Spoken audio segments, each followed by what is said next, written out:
Alright, here's one for you guys. How hard is it to remove something that's been sealed on there with Right Stuff? You know, I really like Right Stuff. It works as advertised. And I've heard people say it's a complete nightmare to get something apart that's been put together with it. So my water neck here has an O-ring under it, but I also put, Right Stuff all over it. It's been on there for quite a while. It's sealed up good. I will say that the Right Stuff that's squished out here is still, really rubbery feeling. Like I can kind of wiggle it around over here and stretch it. It's not like rock hard or nothing like that.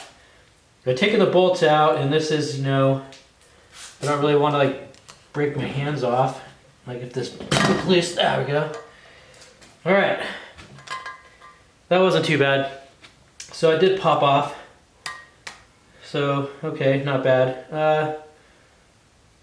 I would say if you'd use this on like a timing cover, or if you had used it on like an intake, or maybe like a transmission pan or something, it could be a little bit more difficult. It might take some more prying, or you might have to, cut along with a razor blade or something, maybe cut through it slightly to get it to come loose, but that came off of there. So, all right.